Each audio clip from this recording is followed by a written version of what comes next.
За баярлалаа. Монгол Улсын ерөнхий сайдад нэр дэвшигчээс надад хоёр асуулт байна. Нэгдүгээрт та өөрийнхөө байгуулах засгийн газартаа цомхон засгийн газар байгуулах зарчмыг баримтлах уу? Эсвэл одоогийн байгаа энэ данхар бүтцээ хэвээр нь үргэлжлүүлэх үү? Ер нь засгийн газрын түвшиндээ ямар эрс өөрчлөлт хийх вэ?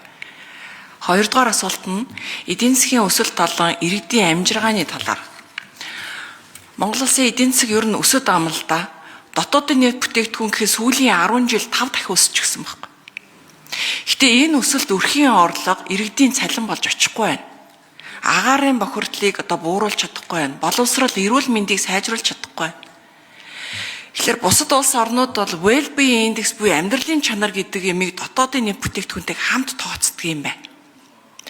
Тэгэхээр ер нь эдийн засаг өсөд ирэхийнх нь хэрээр л энэ цалин хөлс өрхийн орлого нь өсдөг, бусад амьдралын чанар нь сайжирч идэг.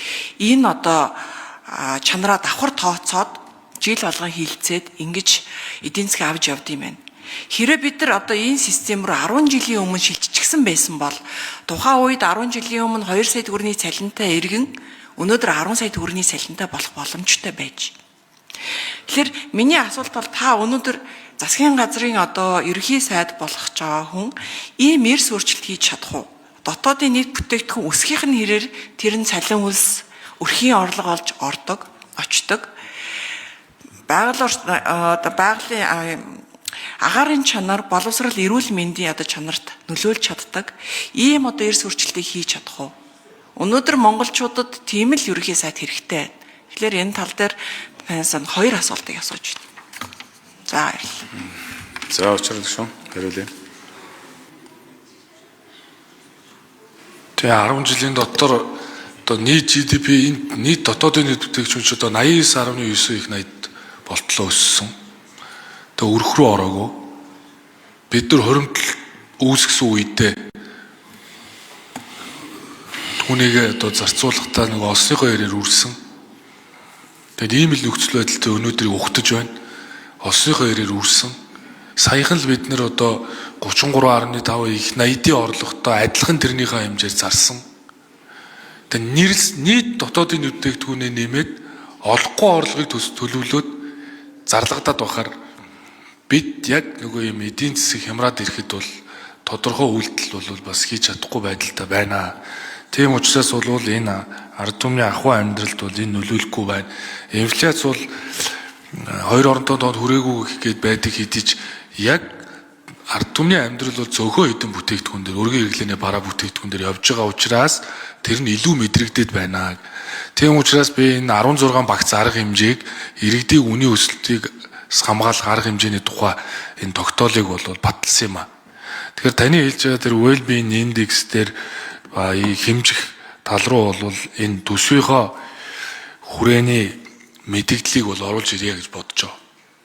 Өмнө нь жил яг намайг эдийн засгийн хөгжлийн сайд байхад би нэг зүйлд их баярлдаг. Тэр юу гэхээр тэр нэрсэн дотоодын нийт бүтээгдэхүүн тэнцвэржүүлсэн орлогын харьцааг 37% байсан 30% болгосондоо л их баярлдаг. Дээрэс нь гадаад зээлэр санхүүжих боломжтой зүйлийг алдагдал гэж тавьсандаа эдийн засгийг идэвхжүүлсэндээ их баярлдаг.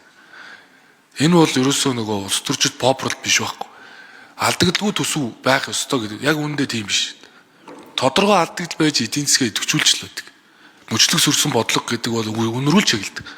Тийм учраас нэг юм бид нар бол тийм улс төрчид попролтоос холдоод үнэ ярьдаг болох ёстой. Тэгэхээр 5 дугаар сарын 1-ээс өмнө барих төсвийн хүрээний мэдээлэл дээр бол би яг таны хэлсэн энэ өрх рүү энэ эдийн засгийн өсөлтийг аваачих чиглэл рүү бол яг мөчлөг сүрсэн бодлого хэрэгжүүлэх ёстой гэж ингэж үзэж байгаа. Дээрээс нь жилийн төлөвлөгөөгөө яг ингэж оруулж ирнэ. Тэгэхээр дөрөв хэлсэн шиг тэр уухад хэдийгээр гашуун байх боловч урт хугацаанд зөв байх энэ бодлого руу орохгүй бол өнөөдрийн алга ташлтын төлөө ингээд ойролт орондын асуудал ийм болцсон. Үндэ энэ бензин шатгууны өвн өсөд байна гэдэг чинь юм бүхний үнэл өссөн шүү дээ адилхан. Ийм хүнд үед бас үннийг нуух хэрэггүй. Үнийг тэгж барихд бол үнэхэр хэцүү. Нийлүүлэлтэй л гацаахгүй байх хэрэгтэй шүү дээ. Эсвэл нэг хэдэн сар хүчээр барьягээ захиргааны арга хэмжээ авлаа гэд эннийхээ үр дүнг нь иргэд өөрөө л хүртдэг шүү дээ. Тэгээ үн докторжуул хөтөлбөрч гэдэг юм уу? Одоо манай одоо зөндөөл хөтөлбөрүүд байна шүү дээ. Эдгээр чи явж байгаад иргэд нуруундаа л үүрж байна. Тийм учраас үннийг ярьдаг ийм одоо бодлого руу би бас орхон зүв бахаа гэсэн бол бодолтой байна. Тэгээд 5 дугаар сарын 1-нд төсвийн хүрээний мэдээллийг өргөн мэдүүлнэ. Засгийн газрын хувьд бол засгийн газар ажилдаа ороод чигүүргийн шинжилгээг одоо бүрэн дуусгана. Өмнө чигдэжсэн. Чигүүргийн шинжилгээгээ бүрэн дуусгана. Одоо энэ зөвшөөрлийн хуулиар 110 зөвшөөрлийг мэрэгжлийн холбоонд өгөх боломжтой болгоод эхлэхээр агентлаг яамдуудын дэргэд байгаа хөгжлийн төвүүдээс одоо багадаа бараг 20 орчим татан буугдах боломж үүсэх юм бэл. Тэр энийг бол би 100 хоногийнхоо төлөвлөгөөг нэгдсэн байдлаар гаргаад яг одоо зүгээр л одоо нэг хувийн хвшлийн нэг компанитай адилхан KPI тавьж байгаад л та бүхэн нээлттэй харуулаад ингээл явъя л гэж бодож байгаа.